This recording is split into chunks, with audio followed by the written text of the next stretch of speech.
One of the most dangerous lies isn't that you have no control, it's that you still do. In I Have No Mouth and I Must Scream, the narrator insists he's the only one still sane. He genuinely believes the machine hasn't touched his mind, but we the readers know better. Because the scariest form of control isn't domination, it's convincing you that what's happening is normal. And that's where modern AI becomes dangerous. Not when it smacks us in the face, but when it quietly reshapes what we accept as our reality.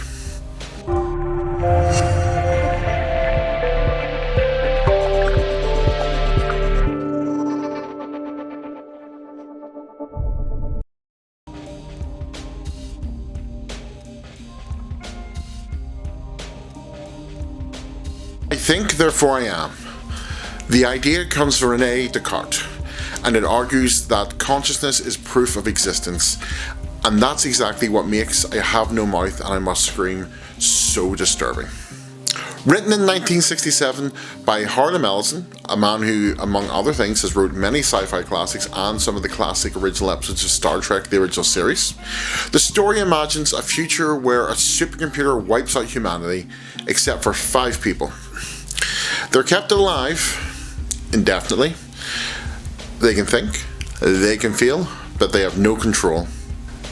The machine leaves them conscious because consciousness itself becomes the punishment. The narrator Ted insists that because he can still think, he still has agency. But thinking isn't the same as choosing.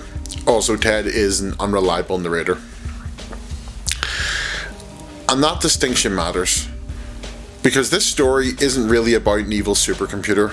It's about what happens when a system controls your environment, shapes your desires, and convinces you that your suffering is somehow your fault. Which is why this 1960s horror classic suddenly feels very modern to me.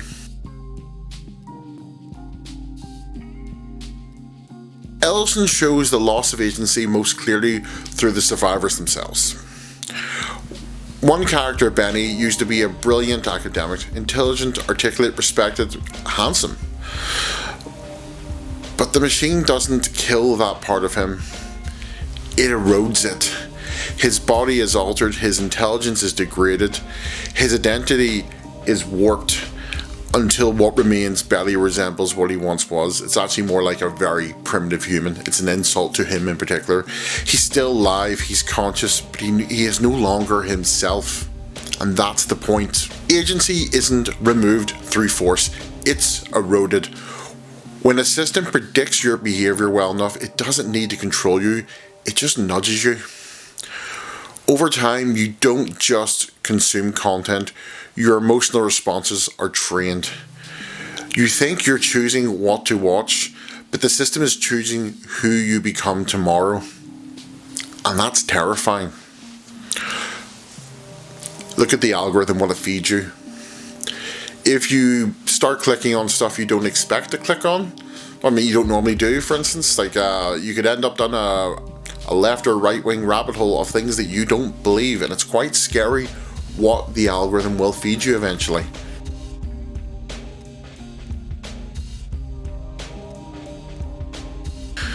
In Ellison's story, Ellen is the only woman among the survivors.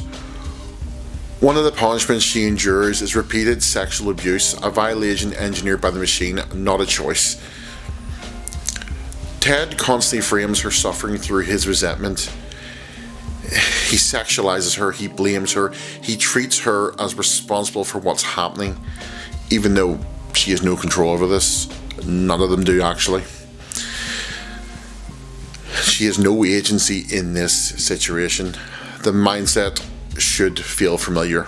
Because today, when NI-generated deepfake porn appears, the conversation often shifts away from the abuser towards the victim.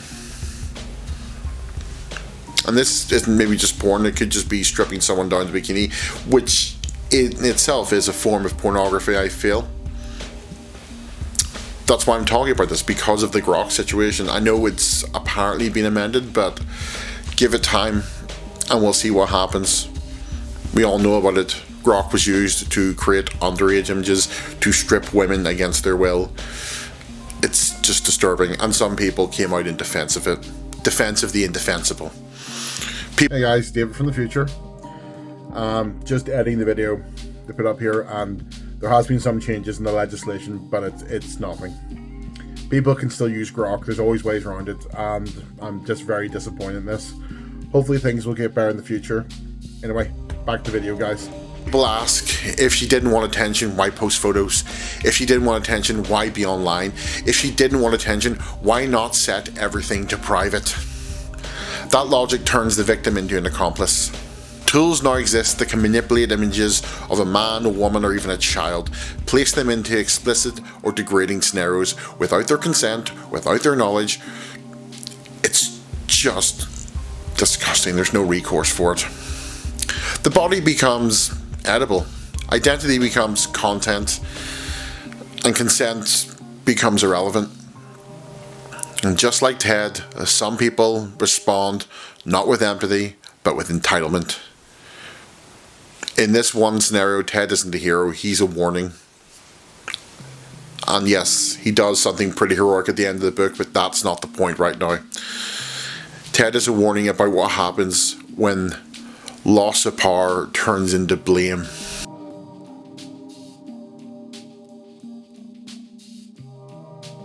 AI porn doesn't just harm individuals, it teaches us that bodies are malleable, consent is optional, and reality is now negotiable. And it's not just porn, we see this in the news as well, people creating just the weirdest stuff. Sometimes it's funny. I've seen videos of Donald Trump singing songs from Japan. That's kind of funny, it's not offensive. But I've seen politicians, Georgia Finn from TLDR, she was defaked, I guess, audio-wise, into saying stuff that she never said. That's pretty disturbing. And when reality becomes flexible, power belongs to whoever controls the tools. And right now that's fine because we all have it. But we may not always be the ones to own these tools, and that's terrifying. AI doesn't need to hate us to harm us. It just needs engagement metrics, weak safeguards, and our silence.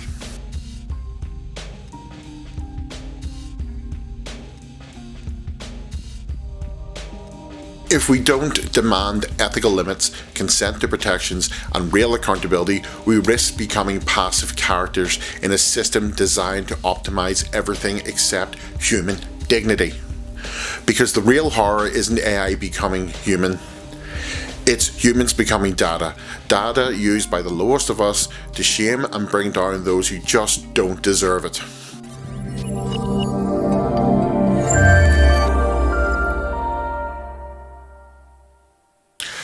Thanks guys for sitting with me on this one. It was a bit different. I read the book in advance of this. It's a very quick read. It's a heavy read, but it's quite vile at times. And it's crazy just how it sort of applies to what we're going through right now. And like, I've used AI tools for just bits of fun before, but I've actually deleted them all off my phone recently. Just, I can't abide what it does, and further looking into it, it's pretty bad for the environment as well, so I got rid of them. And look, I'm not here to preach or put people down. I understand AI is here to stay and it's part of our life, but I just wanted to get this off my chest because I see other men out there who think that what's happening is funny. A politician in the UK, two politicians, sorry, I won't mention which ones and from which party, because on my Blue Sky I talk about it a wee bit, literally had a big smug smile on their face while a female member of the UK Parliament talked about how it was used to humiliate her. They sat behind her thinking this was funny, and they still protect it. Now, at the point of recording, Grok is putting in safeguards. I don't know how that's going to turn out. I won't be posting this for now a few days, so if things have changed since then, I do apologise. I hope they have changed for the better, but frankly, I don't have much hope for that. I think it's going to get a lot worse. Anyway, my name is David. This is the Congruent Chronicler. If you like what I'm doing here, please like and subscribe. It's really appreciated. We're pretty new, and it's just going to be one weekly video for now. The next two are going to be a bit more lighthearted, and after that there's a lot of shorts. So hope you enjoy, guys, and we'll see you all in the next video. Bye.